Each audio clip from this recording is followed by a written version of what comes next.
Bonjour et bienvenue dans cette deuxième vidéo consacrée aux commandes de base sous Unix et Ubuntu de manière générale. Donc aujourd'hui nous allons voir quelques commandes de base sous Unix. Donc j'avais déjà fait une première vidéo où j'expliquais quelques notions essentielles comme la relativité des chemins, ce genre de choses. Si vous n'avez pas vu cette première vidéo, je vous conseille d'aller la regarder avant de continuer cette vidéo-ci. Si vous n'avez pas envie de voir la première vidéo, sachez qu'il existe un diaporama que j'ai fait pour résumer un peu la première vidéo. Donc je vous conseille d'au moins lire le diaporama avant de lire la vidéo actuelle. Donc la première vidéo, pour rappel, ça présente quelques concepts d'Ubuntu. Et on va en avoir besoin dans cette vidéo, donc c'est pour ça que je vous demande d'aller faire un tour au moins. Dans cette seconde vidéo, on va plus s'attarder sur du concret, du pratique. On va faire quelques commandes. D'ailleurs, la plupart de la vidéo, ça va être que des commandes, il n'y aura pas trop de théorie. Donc on va prendre les commandes de base, c'est-à-dire le minimum vital pour pouvoir s'en sortir sous Unix et Ubuntu. Donc dans cette vidéo, en fait, j'utilise un diaporama. Ce diaporama sera disponible sur le site internet gratuitement sans problème, quoi. Ça sera disponible sur licence Creative Commons, donc c'est-à-dire pour le distribuer gratuitement sans trop de soucis.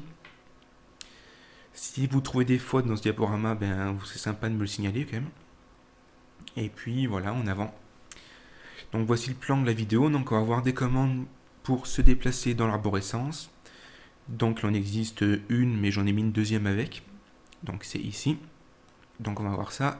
On va voir les commandes qui permettent de lister les fichiers. Les commandes pour manipuler des fichiers, pour ouvrir des fichiers et pour changer les droits d'un fichier. Donc on va lire l'introduction tout de même. Donc dans cette seconde partie, nous allons voir les commandes de base maîtrisées obligatoirement sous Unix. Cette présentation a pour but de présenter rapidement chaque commande ainsi que quelques options couramment utilisées. Elle sert donc de support au tutoriel vidéo qui l'accompagne, par conséquent il est fortement recommandé de voir la vidéo avant ce document. Donc puis comme je vous l'ai dit, ce document sera disponible gratuitement. De plus, il est évident qu'on ne peut pas tout dire sur une commande, le manuel existe pour une description exhaustive.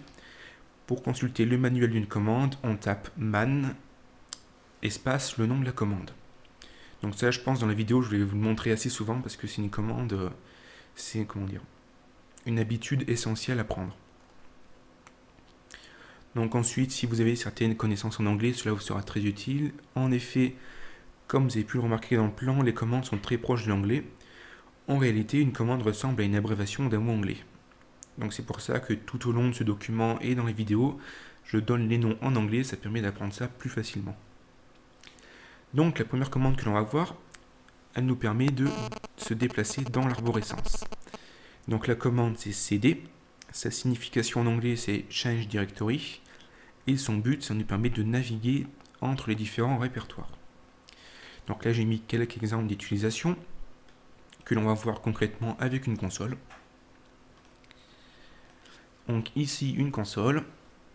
Donc je vous ai déjà expliqué le prompt. Donc le prompt c'est ce que je suis en train de souligner dans la première vidéo. Donc juste pour faire un petit rappel, ce qu'il y a après les deux points ici, c'est le chemin du répertoire dans lequel on se situe actuellement. Donc quand c'est une vague comme ça s'appelle tilde en fait, ça veut dire qu'on se situe dans le répertoire personnel. Donc je dis ça parce qu'avec la commande cd, ça nous permet de nous déplacer dans le répertoire, et par conséquent, en se déplaçant, ce que je suis en train de surligner ici, va changer.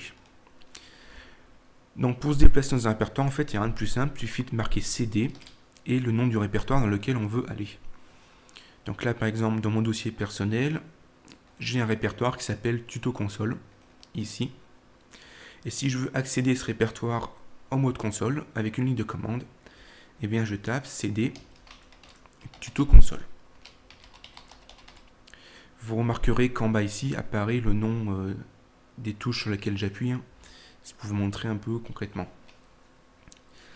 Donc si je tape cd tuto console, j'accède au répertoire tuto console. Et vous remarquez qu'ici ça change. C'est-à-dire que je me situe dans mon répertoire personnel dans le dossier tuto console. Donc ça c'est une première utilisation, donc on utilise les chemins relatifs, c'est-à-dire qu'on se déplace relativement par rapport à l'endroit auquel on se situe. On peut utiliser les chemins absolus, c'est-à-dire par rapport à la racine. Par exemple, je peux aller me placer dans le répertoire homme en faisant cd / homme. Comme ça, j'utilise les chemins absolus et je vais dans le répertoire homme qui contient tous les répertoires des utilisateurs de la machine. Et là, encore une fois, vous remarquez qu'ici ça change et que je suis bien dans le répertoire homme. Si je veux aller dans mon répertoire personnel, il faut que je tape cd le nom d'utilisateur, donc en l'occurrence c'est Madrijeski, comme ceci, et là je me redéplace dans mon répertoire personnel et par conséquent le symbole ici change. Ou alors j'aurais pu le taper directement en chemin absolu en tapant cd homme Madrijeski.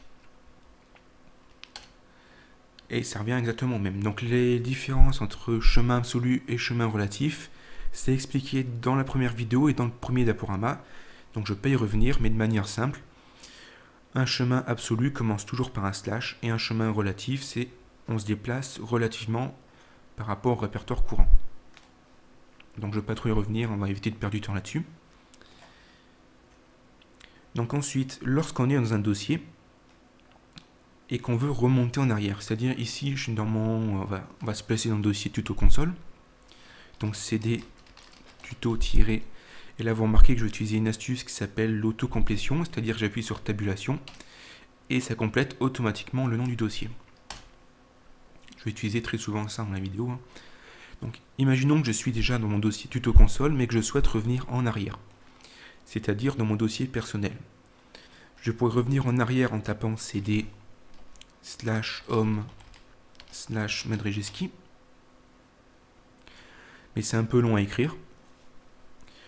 Alors il y a une autre astuce qui existe, c'est que je tape cd et je tape 2 fois sur le point et ça veut dire reviens en arrière. Et de cette manière je remonte d'un cran dans l'arborescence pour revenir au dossier précédent. On peut remonter plusieurs fois en arrière, donc c'est-à-dire si je me replace dans mon dossier tuto console, je peux revenir à la racine en enchaînant plusieurs fois 2 points, / 2 points, / 2 points. Comme ça je peux remonter de plus en plus en arrière jusqu'à arriver à la racine.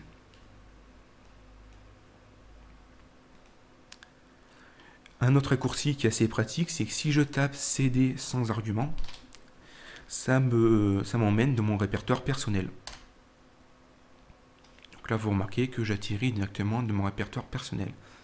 Donc en fait, la commande cd sans argument, ça revient à écrire cd tilde, donc le tilde, c'est la petite vague. cd ou cd tilde, ça revient exactement au même. Ça nous renvoie dans notre répertoire personnel. Donc voilà un peu comment on utilise la commande cd pour se déplacer dans le répertoire. Donc il faut vraiment apprendre à l'utiliser. Il ne faut pas hésiter à switcher entre les chemins absolus et les chemins relatifs. Donc généralement on utilise l'un ou l'autre parce que c'est plus court d'écrire. Et puis voilà à peu près tout ce qu'il y a à dire. Ensuite il faut pratiquer pour comprendre. Voilà, j'ai mis des exemples dans le diaporama, c'est ce que je viens d'expliquer en vidéo. La deuxième commande que j'ai mis dans la catégorie se déplacer dans l'arborescence, c'est pwd, qui signifie Print Working Directory. Son but, c'est d'afficher le chemin absolu du répertoire actuel. Donc un exemple d'utilisation, imaginons que je ne sache pas où je suis actuellement en fait. Donc là, je suis dans un dossier un peu, comment dire, obscur. C'est-à-dire que je suis perdu dans l'arborescence. Je suis ici. Ici, vous avez quand même un rappel de l'endroit où je suis, mais imaginons qu'en chemin absolu, je sais pas à quoi ça ressemble. Je ne sais pas où je suis. Et bien, si je tape la commande pwd, ça va afficher le chemin absolu du répertoire dans lequel je me situe actuellement. On va faire un petit zoom. Ça affiche le chemin absolu du répertoire dans lequel on est. Ça peut être pratique dans certains cas. Ça vaut le coup de l'apprendre, c'est tout simple. Il n'y a pas d'argument véritablement pour cette commande, donc c'est tout ce qu'il y a à dire sur cette commande. On l'utilise pas très souvent, mais ça peut quand même nous dépanner de temps en temps. Ensuite, une commande qui est énormément utilisée, qui est super pratique, c'est la commande ls qui permet de lister des fichiers. Donc sa signification en anglais c'est list. Son but, ça permet de lister un répertoire, c'est-à-dire afficher son contenu. Donc là, par contre, il y a pas mal d'options fréquentes. Donc il y a "-l" qui permet d'afficher un affichage détaillé des fichiers. "-a" qui permet d'afficher les fichiers cachés, c'est-à-dire les fichiers qui commencent par un point. On a "-h" avec l'option "-l" qui affiche la taille des fichiers en mode en mettant des kilooctets, mégaoctets, gigaoctets à la place d'octets. On verra ça plus concrètement plus tard. Donc d'ailleurs, on va faire un exemple. Donc je vais aller dans mon dossier tuto console, donc là je suis déjà, c'est parfait. Et je vais faire un ls tout simple, sans argument. Juste un ls. Et là, vous remarquez que j'ai une liste des différents fichiers et dossiers. Donc vous remarquez qu'il y a une coloration syntaxique, c'est-à-dire que les fichiers normaux sont colorés en vert. Et là j'ai un dossier image, on le reconnaît parce que c'est coloré un peu en violet bleu. Donc la commande ls par défaut nous liste les différents fichiers et répertoires contenus dans un répertoire. Maintenant, si je veux avoir plus d'informations sur ces fichiers, c'est-à-dire par exemple avoir leur taille, les droits, ce genre de choses, il faut que j'associe la commande ls avec l'argument "-l". Donc si je fais ls-l, j'ai un affichage détaillé. Donc ça, j'en ai déjà parlé dans la première vidéo, encore une fois, mais je veux quand même y revenir un peu dessus parce que c'est important. Donc comment on lit une ligne de cette commande? Donc déjà, ça se lit ligne par ligne. Chaque fichier est associé à une ligne. Vous avez toujours les couleurs qui nous permettent de repérer les fichiers des dossiers. Et vous avez plein d'informations là-dessus. Donc ce qui est important en fait, c'est surtout le bloc des droits ici, à gauche. Donc le premier caractère qui est signe, par exemple là, quasiment que des tirets, sauf ici où c'est un D, ça affiche le type de fichier. C'est-à-dire que quand c'est un tiret, ça veut dire que c'est un fichier normal, régulier. Donc ça va être des fichiers MP3, des fichiers texte, des fichiers images. Quand c'est un dossier, ben c'est un "-d", c'est un petit D, qui veut dire dossier, ou directory en anglais. Donc ici, ça nous affiche le type de fichier. Les types de fichiers, j'en ai parlé dans la première vidéo, encore une fois, et dans le diaporama de la première vidéo, que je vais d'ailleurs ouvrir pour vous montrer rapidement. Les types de fichiers, là vous remarquez que j'ai fait une liste des différents types de fichiers associés au raccourci, en fait, au mode console, si je puis dire. Donc là, quand c'est un tiret, c'est des fichiers normaux, quand c'est des dossiers, etc. Ensuite, il y a les blocs des droits. C'est-à-dire que tout ça, ce que je suis en train de surligner, ça correspond aux droits des fichiers. Donc ces droits des fichiers, j'en ai encore une fois parlé dans la première vidéo. Donc je vous conseille d'aller le lire. Les droits, c'est ici. Je vous apprends à décoder en fait une ligne des droits. Donc je ne vais pas y revenir, mais juste pour vous montrer que c'est dans la première vidéo et dans le premier diaporama. Ensuite ici, on a le nom du fichier, on a la date de dernière modification, on a la taille en octets. Après, on a le nom du groupe et le nom d'utilisateur ici. Donc là, en l'occurrence, comme il n'y a qu'un seul utilisateur, il y a un groupe qui se crée automatiquement qui est le nom de l'utilisateur, ce qui est la plupart du temps vrai lorsqu'on installe Ubuntu simplement sans se prendre la tête. Ensuite, on a le nombre de liens qui pointent sur un fichier. Donc là, dans le dossier, vous remarquez qu'il y a 2 liens qui pointent dessus. Donc sur la notion de lien, j'y reviendrai un peu plus tard. En fait, un lien, c'est une sorte de raccourci, pour faire simple. Et puis, voilà. Donc comme je vous l'ai dit tout à l'heure, j'ai parlé d'une option "-h" qui permet d'afficher la taille, pas en octets, mais de manière appropriée, si je puis dire. C'est-à-dire qu'ici, la taille en octets, c'est assez illisible. Donc je vais vous montrer un peu ce que c'est la taille. La taille, c'est tout ce bloc ici. Tout ça, c'est la taille des fichiers. Et ça, c'est en octets. Vous remarquez que, bon, si on n'est pas super fort en maths, ça devient très vite illisible. Et si on veut afficher cette taille en mégaoctets, kilooctets, gigaoctets, il faut associer la commande ls avec l'option h.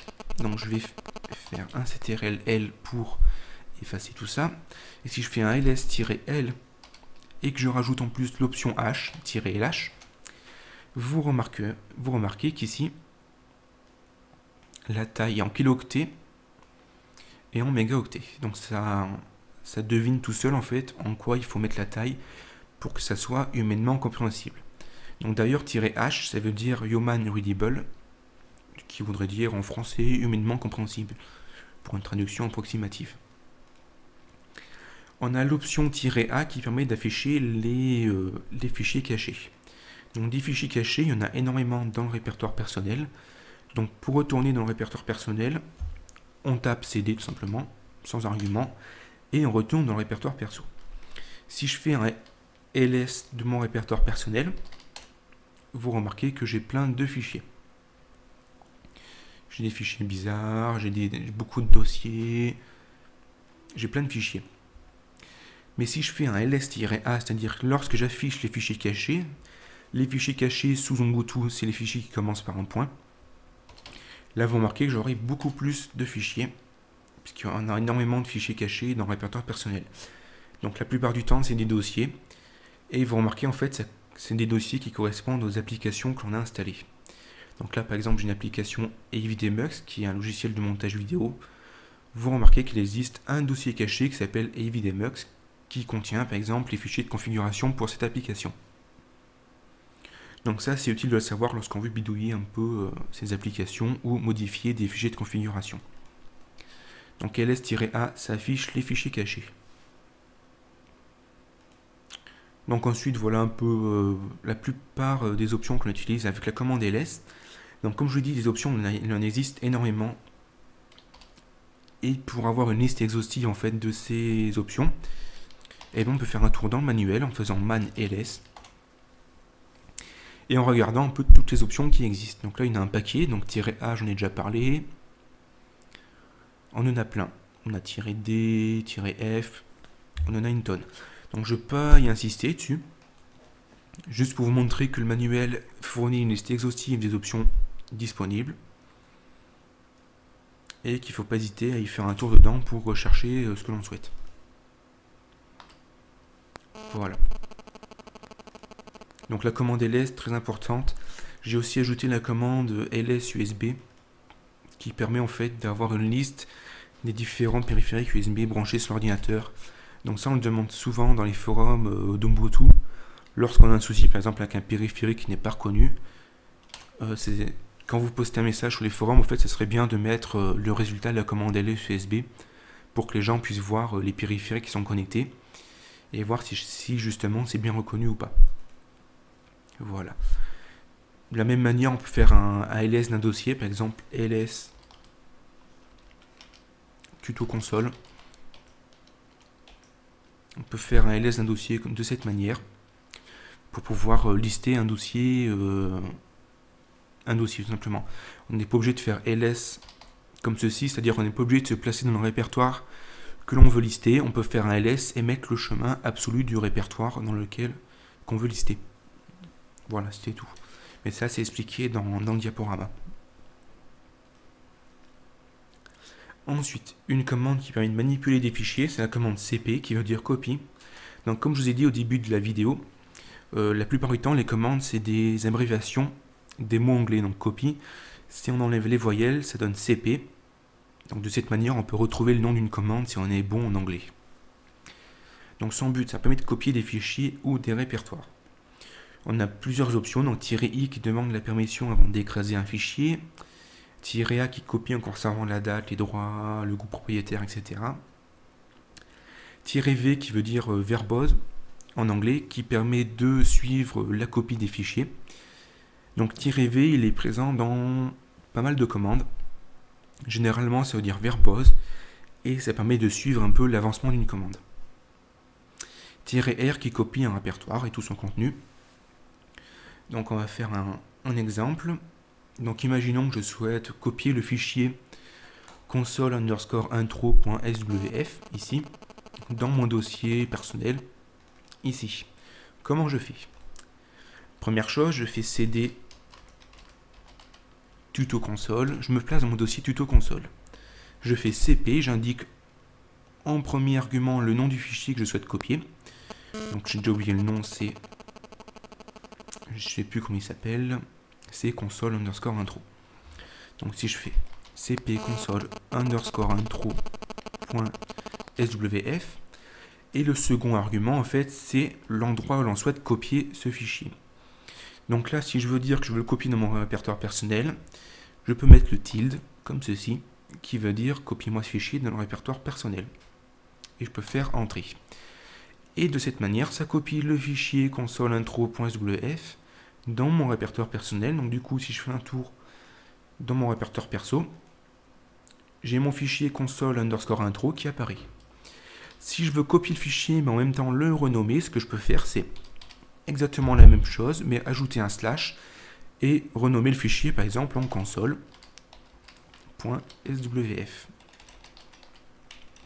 Et de cette manière, je copie et je change le nom du fichier à la fois. Si je refais un tour dans mon dossier personnel, vous remarquez que j'ai un fichier console.swf qui est identique à console_intro. C'est juste qu'on a changé le nom. C'est une petite astuce au passage. Ensuite, si on veut copier plusieurs fichiers, on a l'option "-v" qui permet de suivre la copie des fichiers. Donc là, on va pas trop s'attarder là-dessus. Donc l'option "-r", par contre, en revanche, est beaucoup plus intéressante. Ça permet de copier un dossier et tout son contenu. Donc, je vais retourner dans mon répertoire personnel et je vais copier un dossier, donc lequel je vais prendre. On va copier le dossier qui s'appelle loops, ici, et je vais le copier, on va dire, dans mon dossier tuto console. Comment je fais en mode console? Eh bien, je fais cp, je mets "-r" pour indiquer qu'on travaille avec des dossiers. Je veux copier le dossier loops, et je veux le copier dans... Donc le tilde, la petite vague s'appelle un tilde, encore une fois je le rappelle, parce que c'est pas évident, et ça veut dire répertoire personnel. La petite vague, en fait, c'est un équivalent du /home/ nom d'utilisateur. Et je vais copier ça de mon dossier tuto console. Tuto console, voilà, comme ceci. Vous remarquez que quand j'appuie sur tabulation, il me remplace le tilde pour le chemin absolu. C'est pas grave, ça marche de la même manière. Et si je fais ça, je vais me retrouver avec un dossier loops dans mon dossier tuto console qui contient tous les fichiers qui ont été contenus dans le dossier loops. Donc si je fais un tour de mon dossier tuto console, j'ai un dossier loops qui a été copié et dedans j'ai tous les fichiers qui sont faits des fichiers musique. J'aurais pu faire la même chose mais en renommant, encore une fois. Donc avec des dossiers, je suis pas certain que ça marche, mais on va dire qu'on va l'appeler autrement, on va l'appeler musique. Et si je rajoute l'option "-v" qui veut dire verbose, je devrais avoir en même temps qu'il copie les fichiers qui copient. Donc si je fais entrée, vous remarquez qu'à chaque fois qu'il copie, j'ai la progression. Donc ça peut être utile lorsqu'on a des dossiers de plusieurs gigas à copier. Parce que si on copie un dossier de plusieurs gigas avec le commande cp, on aura l'impression que la console elle bug, parce qu'il y aura rien qui se passera et on n'aura pas accès à la commande. On n'aura pas de nouveau accès au prompt. Et pour voir en fait que la console en fait elle plante pas, on peut mettre l'option "-v" pour avoir un aperçu en temps réel des fichiers qui copient. Donc encore une fois, j'ai un dossier musique qui a été créé et j'ai tous les fichiers qui ont été créés dedans. Donc voilà un peu l'utilisation de la commande cp qui veut dire copier. Ça va pas plus loin, hein, c'est assez facile. Une commande qui ressemble à la commande copier, c'est la commande "mv" qui veut dire move, qui elle ne copie pas mais déplace. Son but permet de déplacer des fichiers ou des répertoires. Et cette commande sert aussi à renommer des fichiers. Donc pourquoi je dis ça? Parce que sur Unix, on n'a pas de commande qui permet de renommer des fichiers. Donc du coup, on utilise une petite astuce. On utilise la commande "mv" pour renommer un fichier. Donc je vous montrerai ça plus tard. En option fréquente, on a "-i" qui demande la permission avant d'écraser un fichier. On a "-u" qui n'écrase pas le fichier de destination s'il est plus récent. Ça peut être assez pratique. Et "-v" qui permet de suivre l'évolution du déplacement des fichiers. Donc toujours la même chose, "-v" on le trouve assez souvent. Donc ça fonctionne de la même manière que la commande copie, sauf qu'elle ne copie pas, elle déplace tout simplement.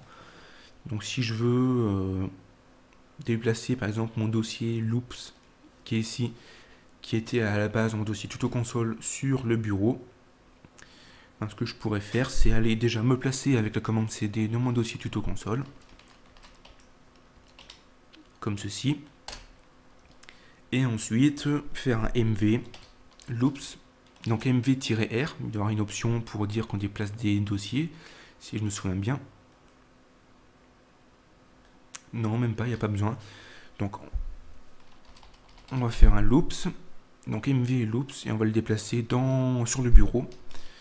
Donc on va faire tilde, slash, et le bureau c'est représenté par le dossier bureau, si je me souviens bien, voilà. Parfois c'est desktop en anglais. Et ça va déplacer le dossier loops qui était contenu à la base dans le dossier tuto console sur le bureau. Donc en mode graphique, je peux vérifier. Pardon. Sur mon bureau, j'ai bien un dossier loops. Tout a été déplacé. Et si je fais un tour dans mon dossier tuto console, normalement, le dossier loops a disparu, ce qui est le cas. Donc, comme je vous l'ai dit, on se sert de la commande mv pour renommer un fichier. Donc, comment ça se passe? Donc, je vais faire un petit ls. Imaginons que je souhaite renommer le fichier plan.cmd.txt avec un autre nom. Ben, ce qu'il faut faire, en fait, c'est faire un move mv. Je mets le nom du fichier plan.cmd.txt et ensuite je mets le nouveau nom du fichier. Donc je vais le renommer en nouveau.txt. Et en faisant ça, en fait, ça déplace le fichier plan.cmd.txt dans un fichier qui s'appelle nouveau.txt. Donc en fait, ça renomme le fichier tout simplement. Donc du coup, si je refais un ls, vous remarquez que j'ai plus de fichier qui s'appelle plan.cmd comme en haut, mais que j'ai en revanche un fichier qui s'appelle nouveau.txt. Donc c'est comme ceci quand on renomme des fichiers sous Unix en mode console. Donc je vérifie que j'ai oublié mon -v qui permet de suivre l'évolution, donc ça on s'en sert comme d'hab. Et puis voilà, j'ai à peu près tout dit sur la commande mv, donc ça fonctionne de la même manière que la commande copy. En option fréquente, bon, on a -v, bon, on n'utilise pas réellement d'option en réalité pour cette commande. Donc une commande ensuite qui est assez dangereuse, c'est la commande rm qui veut dire remove, et son but, ça permet de supprimer des fichiers et dossiers. Donc par contre, un petit détail, c'est que ça supprime les fichiers définitivement sans passer par la corbeille. C'est-à-dire que si on supprime un fichier en mode console, ça ne va pas dans la corbeille, ça va directement, ça supprime. On n'a pas moyen de le retrouver. Enfin, s'il existe bien des moyens, mais pas en passant par la corbeille. Donc on a -r qui permet de supprimer un dossier non vide. On a -f qui force la suppression quoi qu'il arrive, et -v qui permet encore une fois de suivre l'évolution des fichiers. Donc on va supprimer des fichiers pour voir un peu ce que ça donne. Donc je vais créer des fichiers qui servent à rien. Qu'est-ce que je pourrais supprimer comme fichier? Dans les deux fichiers que j'avais copiés précédemment, console et console intro par exemple, on va les supprimer. Donc je me place dans mon dossier perso. Je fais un petit coup de ls pour avoir le nom des fichiers. J'ai envie de supprimer le fichier qui s'appelle console.swf. Ben, je fais rm console.swf, tout simplement. Et de cette manière, le fichier console.swf est supprimé. Si je refais un ls, vous remarquez qu'il n'apparaît pas. Donc je vais vider la corbeille. Donc je vide la corbeille, je vais supprimer un autre fichier et je vais vous montrer en fait qu'en réalité le fichier n'apparaît pas dans la corbeille mais qu'il est définitivement supprimé. Donc je vais supprimer cette fois-ci le fichier console intro, donc rm. On va mettre -v pour suivre l'évolution même si c'est pas très intéressant. Console intro, donc console_intro.swf. Ici, vous remarquez qu'il a mis un petit message détruit et le nom du fichier. Et si je vais dans la corbeille, vous remarquez bien qu'il n'y a pas de fichier. C'est que ça supprime définitivement. Il n'y a pas de moyen de le récupérer. Donc j'insiste là-dessus parce que c'est assez important. Donc ce que je vous conseille de faire, c'est de faire très attention à cette commande parce qu'on peut très vite faire des bêtises avec. Donc si je veux supprimer un dossier mais qui est vide, donc je vais créer un dossier vide. Je vais supprimer par exemple le dossier nouveau dossier. Il y a une commande qui existe qui s'appelle rmdir, donc rm pour remove et dir pour directory, qui permet de supprimer des dossiers qui sont vides. Donc si je fais rmdir nouveau dossier, comme ceci, ça va supprimer le nouveau dossier que j'ai créé juste avant avec la commande, avec le mode graphique, ça supprime mon dossier. Mais si le dossier n'est pas vide, c'est-à-dire si le dossier contient des fichiers, donc si je vais créer un nouveau dossier et je vais créer un fichier dedans par exemple. Voilà, si mon dossier n'est pas vide, s'il contient un fichier, je ne peux plus utiliser la commande rmdir. Si je fais rmdir et que j'essaie de supprimer le dossier, j'ai un message d'erreur qui me dit que le dossier n'est pas vide. Donc pour supprimer un dossier qui n'est pas vide, qui contient des fichiers, il faut qu'on utilise un argument avec la commande rm, l'argument que j'ai précisé ici en haut qui est -r, qui doit vouloir dire récursive, donc supprimer récursivement. D'ailleurs on peut aller vérifier avec le manuel, donc man rm. Si je fais une recherche avec -r, on fait une recherche -r, si je trouve la -r ici, je vais l'entourer pour qu'on puisse voir mieux.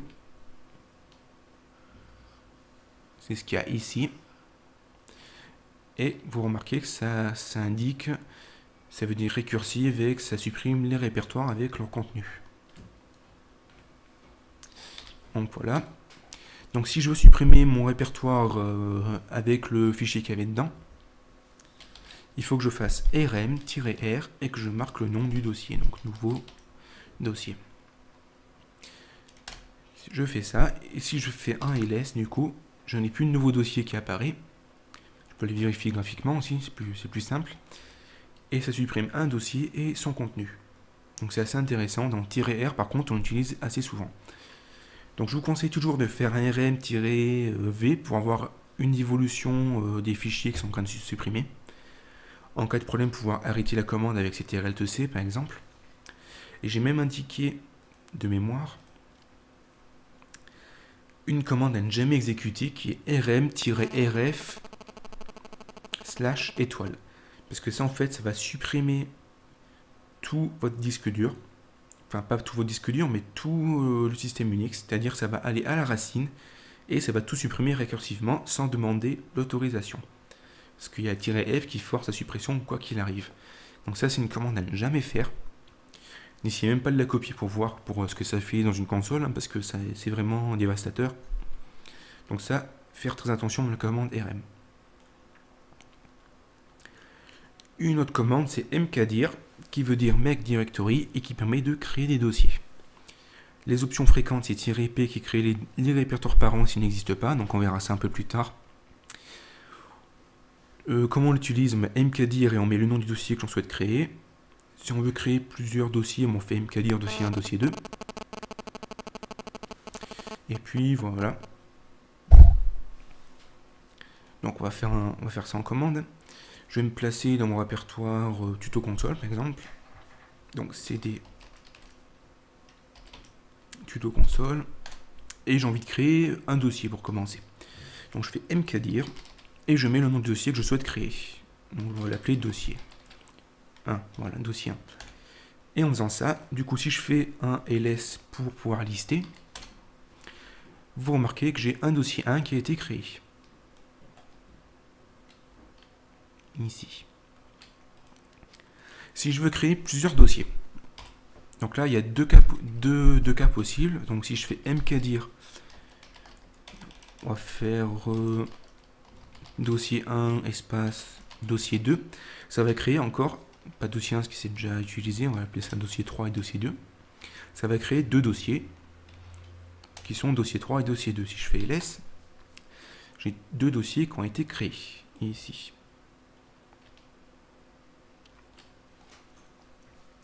Maintenant, une deuxième méthode, si je veux créer une arborescence de dossiers, c'est-à-dire si je veux essayer de créer mkdir, par exemple, je vais créer dossier 1, dossier 4, parce que c'est déjà pris, sinon, on va mettre une majuscule pour respecter l'ordre.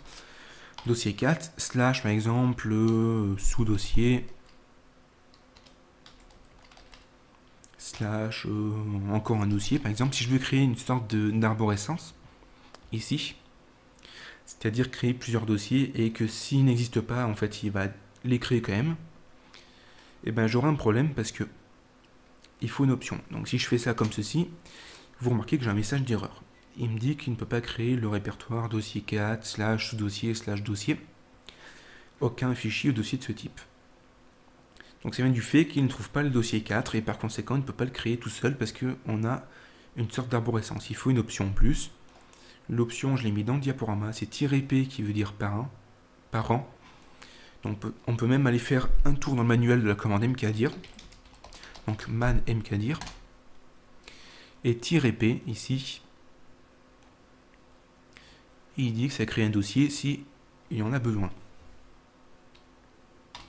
Donc si du coup je reprends ma commande que j'ai fait juste avant, mais qu'en plus je rajoute "-p", comme ceci, ça va créer une arborescence de dossiers, c'est-à-dire que si je fais ls, j'aurai mon dossier 4 qui aura été créé, mais si je vais dans mon dossier 4, donc c'est des dossiers 4, je vais désactiver un peu ce petit logiciel qui m'embête, voilà. Si je vais dans le dossier 4 et que je fais un ls, j'aurai mon dossier sous-dossier qui aura été créé, enfin, j'aurai toute l'arborescence qui aura été créée. Comme ceci. Je peux encore continuer. Donc, on va revenir à notre dossier personnel et on va voir la prochaine commande. Donc mkdir, encore une fois, c'est assez facile à utiliser et on s'en sert vraiment très souvent. Donc ensuite, une commande qui est un peu moins courante, c'est la commande ln qui signifie links et qui permet de créer des raccourcis, des liens sous Unix. Donc en fait, en réalité, cette commande elle est un peu plus importante que ça. Mais dans le cadre de la vidéo, en fait, on va simplement s'intéresser aux raccourcis. Donc il y a une option qui est "-s qui permet de créer un lien symbolique. Donc un lien symbolique, ça serait un peu l'équivalent des raccourcis sur Windows. Donc par exemple, si je veux créer un raccourci vers le dossier, donc imaginons que je vais dans mon dossier bureau, que je vais dans mon dossier web, dans le dossier, je sais pas moi, police, ou non autre, Bosch, voilà. Vous remarquez que c'est assez pénible de faire comme ceci, donc je vais faire ça en commande. Et imaginons que je vais créer un raccourci en fait sur ce dossier-là, ici, que quand je clique dessus, ça m'amène directement à l'endroit où je veux. Il faut que je fasse en fait ln-s. Donc ln-s. On fait un petit tour. En premier argument, on met le chemin du répertoire en fait du fichier. Donc là, c'est tilde slash bureau slash, j'ai oublié, web, autre et brush. Voilà. Web, autre, avec un majuscule, je parie. Et brush, voilà. Donc imaginons que j'ai envie de faire un raccourci sur mon dossier brush. Mais en fait, je fais ln-s pour dire symbolique, pour dire raccourci normal. Sinon, ça fait une autre sorte de raccourci que nous n'allons pas voir dans cette vidéo. Donc je mets en premier argument le nom, le chemin du fichier, et en autre argument, je mets le nom du raccourci. Donc là, je vais faire raccourci brush, je sais pas, un truc comme ça, on va faire. Et si je fais ça, du coup, j'aurai un petit fichier qui va être créé dans mon répertoire personnel, normalement, qui s'appelle raccourci brush, qui est ici. Je vais faire un zoom, qui prend une icône de dossier, parce que j'ai fait un raccourci sur un dossier, pardon, voilà. Et si je clique dessus, j'atterris directement, en fait, dans mon répertoire qui s'appelle... J'atterris directement dans le répertoire brush, qui est ici. Donc, un truc assez intéressant à voir, c'est si je fais ls-l et que je trouve mon raccourci brush, ici, vous remarquez que quand je fais un ls, c'est un ls un peu spécial, parce que déjà, première chose, ici j'ai un L, en premier type de fichier, donc quand j'ai un L, ça veut dire que c'est un lien. Donc ça, c'est expliqué dans le premier diaporama. Je peux d'ailleurs y faire un tour pour vous montrer. Les types de fichiers, quand j'ai un L, ça veut dire que c'est un lien symbolique et que c'est un pointeur vers un autre fichier, c'est-à-dire un raccourci. Et vous remarquez que raccourci brush, on a en fait le chemin réel du fichier. Et ce qui est intéressant en fait avec ces raccourcis, c'est que contrairement à Windows, en mode console, avec des commandes, on peut manipuler ces raccourcis. C'est-à-dire que si je veux copier un fichier dans mon répertoire Home, Andrzejewski, Bureau, Web, Autre, Brush, à la place d'écrire tout ça, je peux écrire copie, le nom du fichier, et je mets en deuxième argument le nom du raccourci, et ça va copier automatiquement le fichier dans le dossier pointé par le raccourci. Donc c'est un peu compliqué à comprendre. Imaginons que je souhaite copier le fichier qui s'appelle... on va prendre un fichier qui n'est pas très gros. test.mkv. Donc imaginons que j'ai envie de copier le fichier test.mkv. Donc je tape... D'abord je vais faire un set-l, voilà. Je vais faire cp qui veut dire copie, test.mkv. Et là j'ai deux solutions. Soit j'écris le chemin dans lequel je veux mettre le fichier, c'est-à-dire dans mon cas home Andrzejewski, bureau, web, après c'était autre il me semble, voilà, autre et brush. Soit j'écris tout ça, ce qui est relativement long, soit vu que j'ai déjà fait un raccourci sur mon dossier brush ici, soit je fais directement cp et là je mets raccourci -brush, je sais plus si je l'ai appelé comme ça, raccourci underscore brush. Et en faisant ça, je copie directement le fichier test.mkv dans le dossier qui a été pointé par le raccourci. Ce qui ne fonctionne pas dans ce cas-là pour une raison que j'ignore. Ce qui est assez bizarre. Donc ça ne fonctionne pas. Pourquoi ça ne fonctionne pas, je ne sais pas.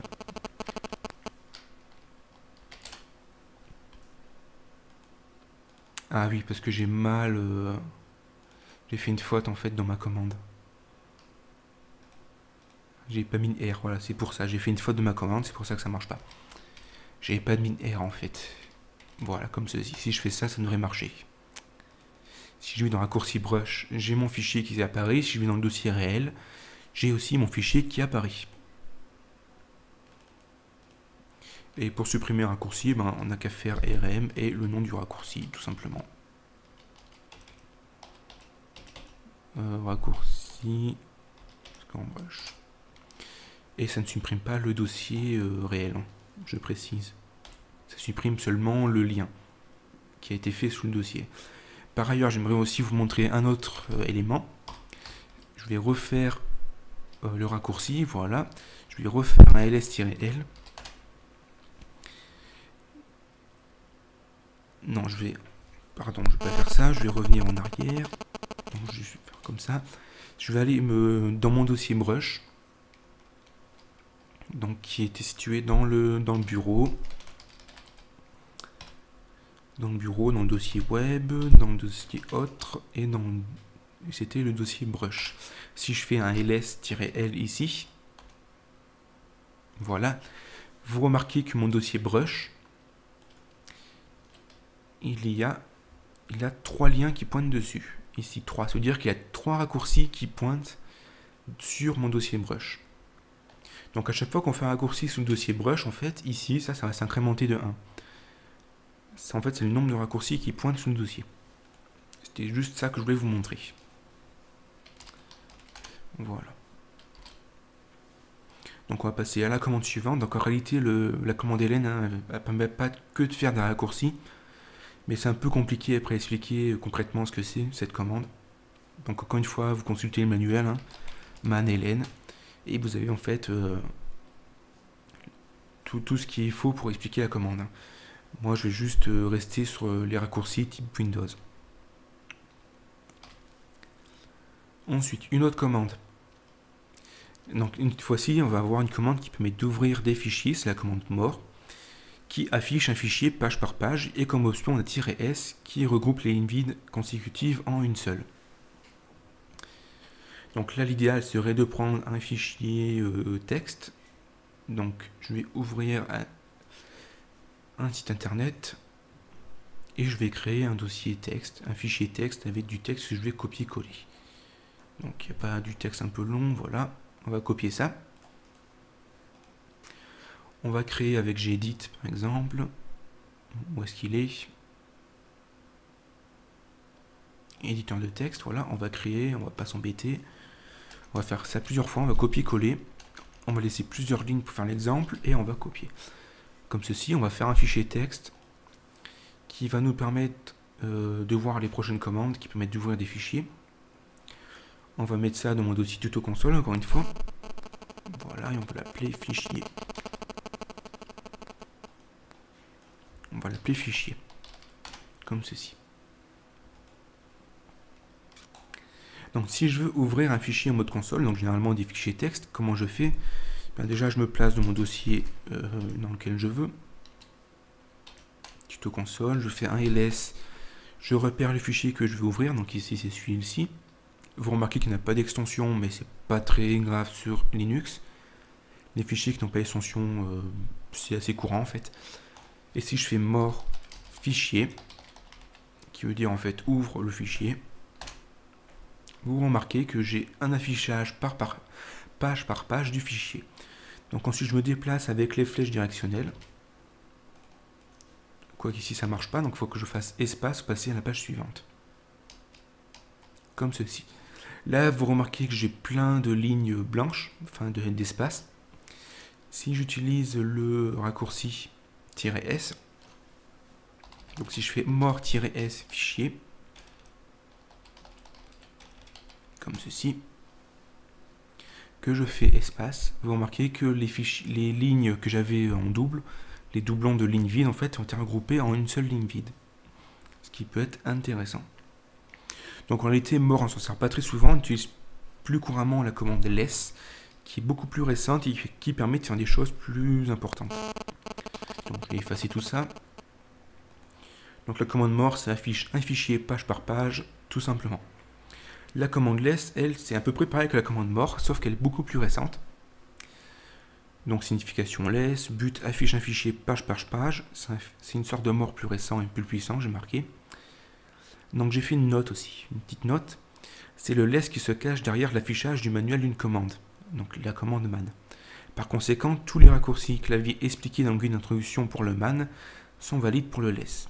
Donc en réalité, comme je vous l'ai dit, si je fais man pour avoir comment dire le manuel d'une commande, donc man mkdir par exemple, vous remarquez qu'en fait j'ai une espèce d'affichage.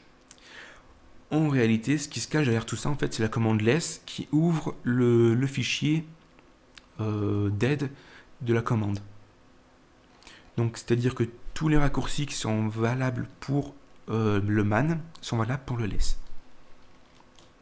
Et inversement. Donc exemple d'utilisation, less fichier.txt. Donc là on va ouvrir notre fichier comme tout à l'heure. Hein. On va faire less fichier. Et là par conséquent, normalement je devrais pouvoir utiliser les flèches directionnelles du clavier. Je vais juste réactiver le petit truc, voilà. Si j'appuie sur les flèches directionnelles, je me déplace dans mon fichier. Je vais raccourcir un peu ma commande, ma console.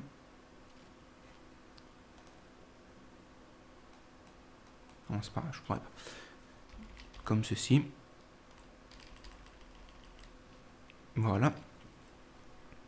Si j'appuie sur espace, je me déplace d'une longueur d'écran, c'est-à-dire grosso modo une page plus loin, quoi. Je peux appuyer sur la touche entrée, ça me permet de déplacer ligne par ligne, donc ça revient au même que les flèches. Si j'appuie sur G, normalement je devrais revenir au début du fichier, donc comme dans le manuel. Je peux faire des recherches en appuyant sur la touche slash et le mot à rechercher. Donc vous remarquez quand j'appuie sur slash, ici en bas, j'ai un petit truc qui apparaît qui me permet de rechercher des mots. Donc je vais rechercher par exemple le mot, un mot qui apparaît, c'est développeur. Si je recherche le mot développeur,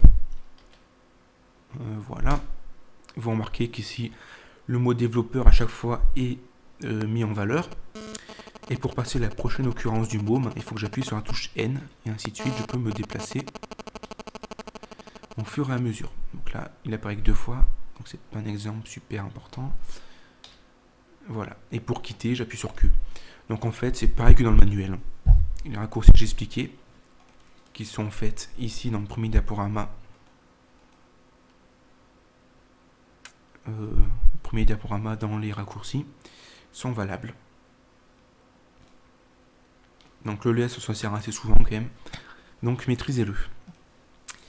Qu'est-ce qu'on a d'autre? On a la commande cat qui veut dire concatenate et qui permet d'afficher un fichier, mais ça permet aussi d'en afficher plusieurs et les concaténer ensemble. Donc les concaténer, qu'est-ce que ça veut dire? Ça veut dire en fait qu'on a deux fichiers, par exemple on a un fichier 1 et un fichier 2, ça va les coller ensemble et ça va les afficher en un seul fichier. Donc on va faire un exemple. Et on a l'option -n qui affiche le numéro des lignes. Donc je vais créer un deuxième fichier.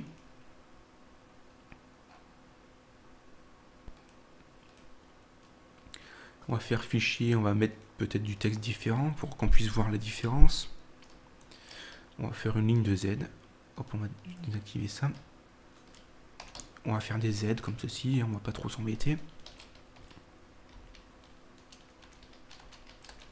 Voilà, comme ceci.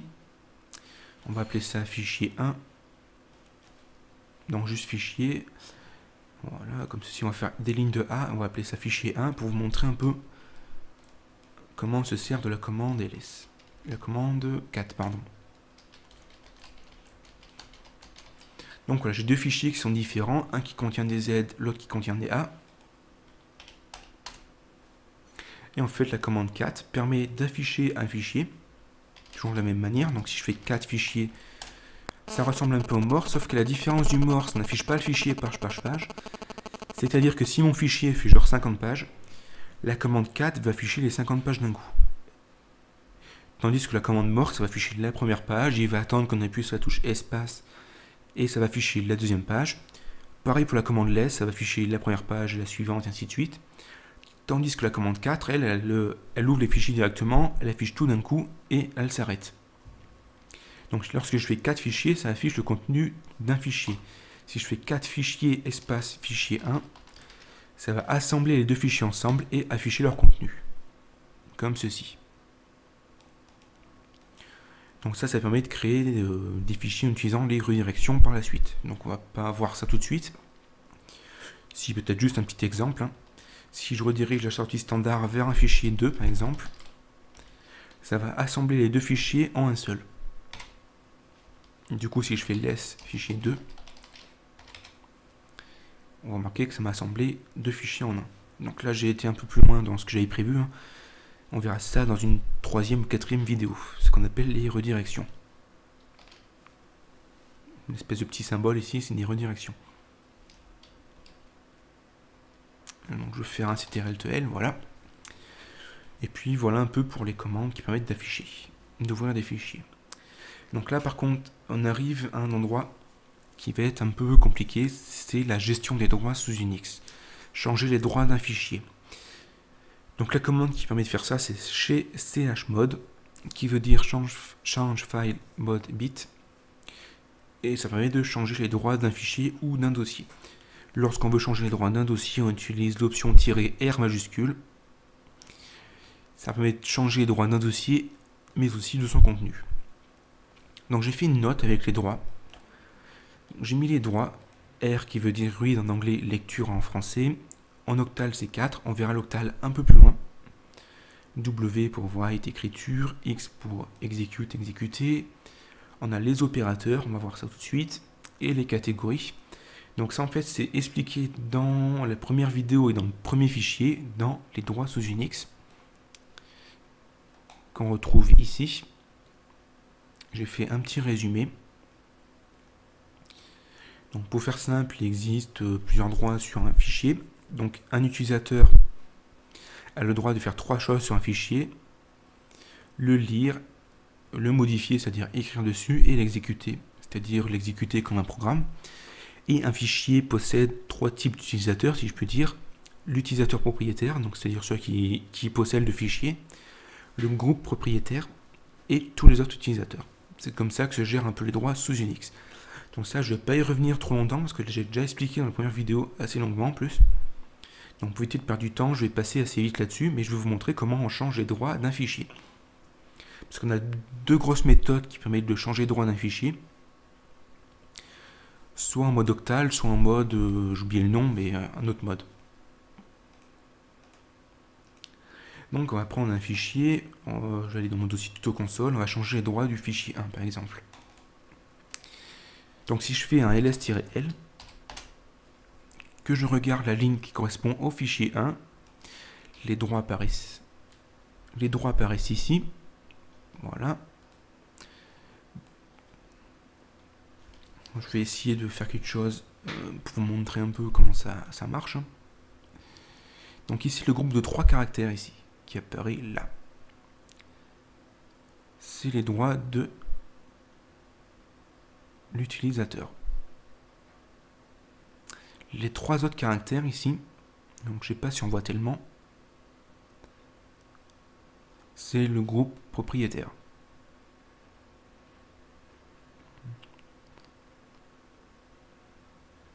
Et les 3 derniers ici chiffres, les 3 derniers caractères qui est ici, c'est tous les autres.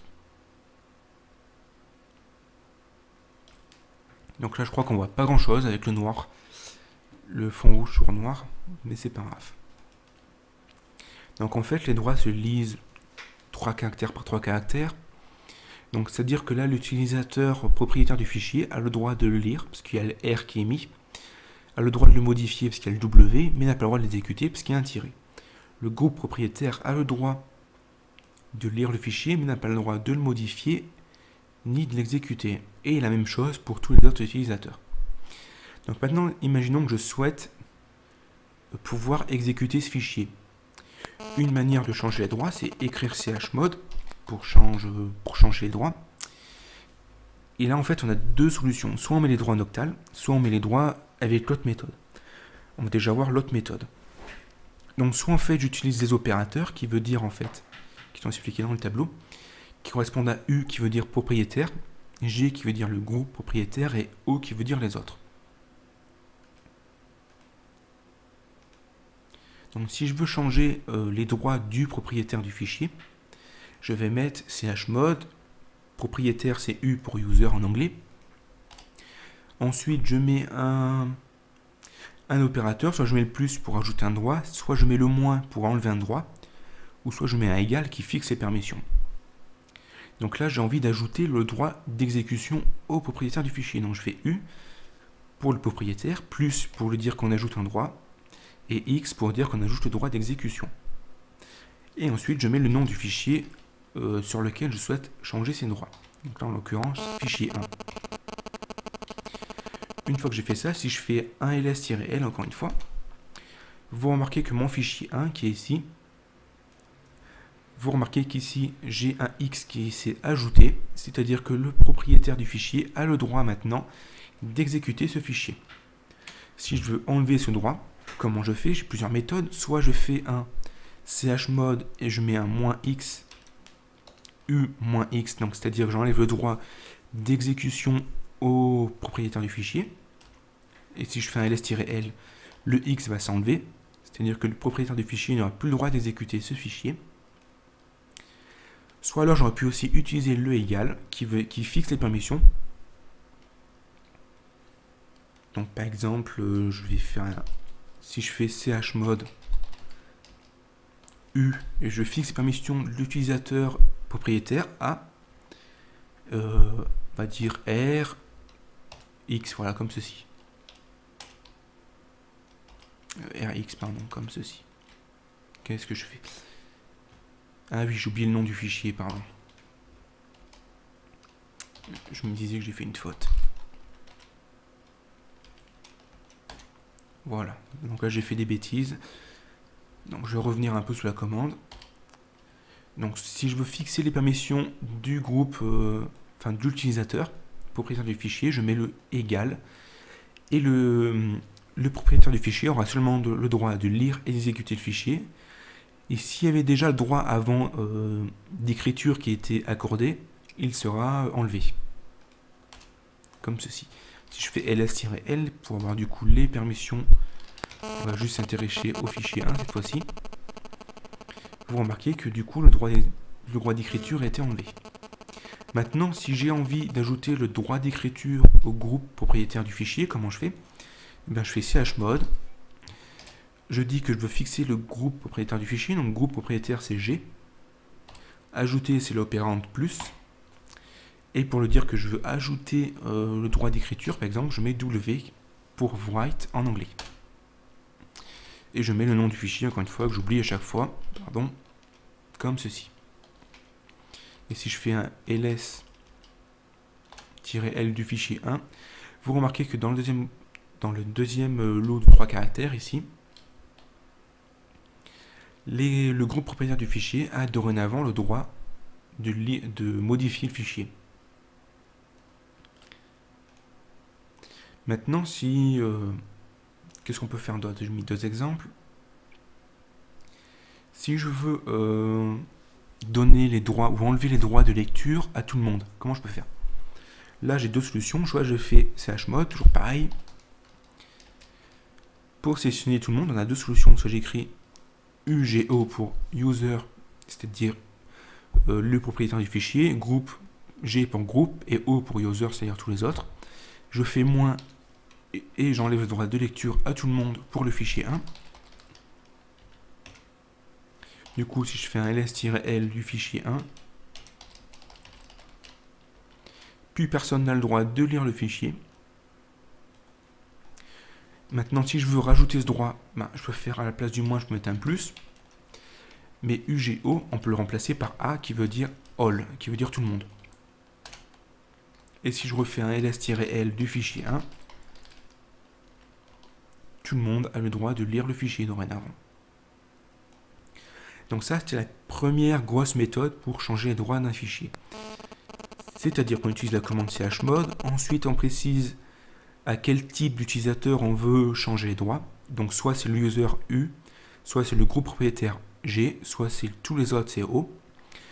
Ensuite on précise avec une opérande plus, moins ou égal ce qu'on veut faire. Donc plus c'est pour ajouter un droit, moins c'est pour enlever un droit, égal c'est pour fixer les permissions.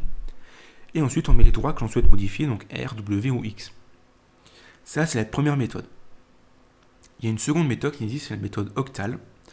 C'est-à-dire qu'à chaque droit, on a associé une valeur mathématique. Par exemple, le droit de lecture, ça vaut la valeur 4. Le droit d'écriture, ça vaut la valeur 2. Et le droit d'exécution, ça vaut la valeur 1. Et en faisant la somme de ça, on peut donner les droits de cette manière. Donc par exemple, si je veux donner tous les droits à l'utilisateur propriétaire du fichier, que je donnais des droits de lecture-écriture pour le groupe et pour les autres. Comment je fais en mode octal? Je fais chmod 766. Pourquoi 766? Parce que 7, c'est 4 plus 2 plus 1. 4 pour lecture, 2 pour écriture, 1 pour exécution, ça donne 7. 6, c'est 4 plus 2. 4 pour lecture et 2 pour écriture. Je vérifie ce que je suis pas sûr. Oui, c'est ça. Et en fait, en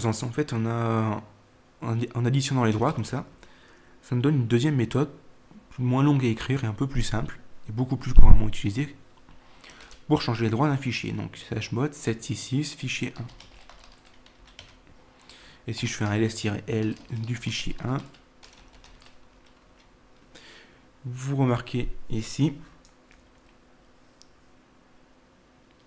là, voilà. Donc on va éviter de colorier dessus, c'est pas beau. Ici, que l'utilisateur, c'est-à-dire U, a tous les droits, c'est-à-dire 7, qui correspond en fait à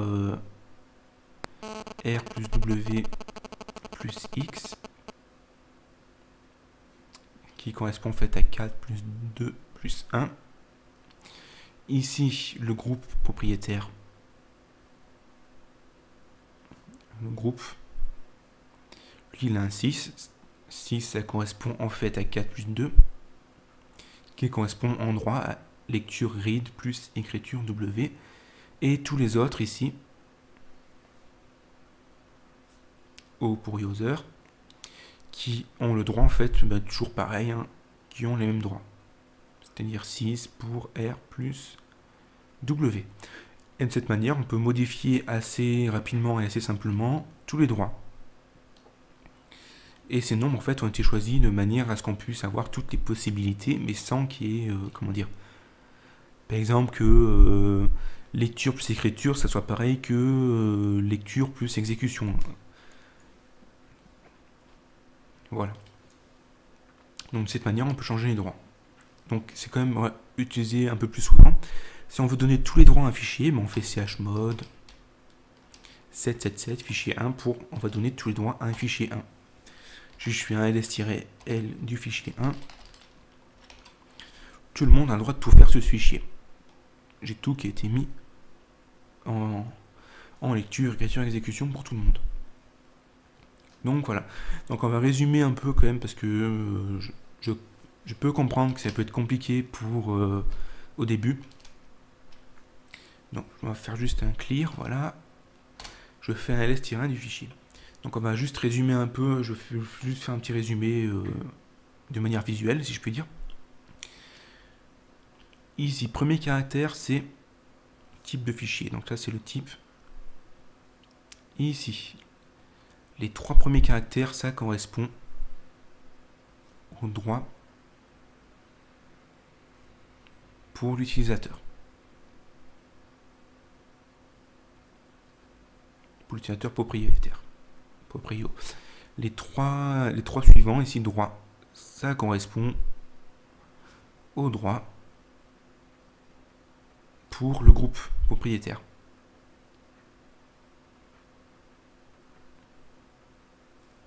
Les 3 suivants ici, ça correspond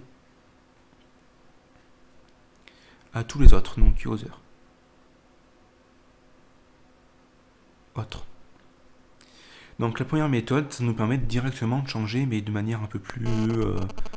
qui ressemble un peu à la manière dont c'est affiché, c'est-à-dire que si je fais chmod, donc ici, ça, c'est U, ça, c'est G,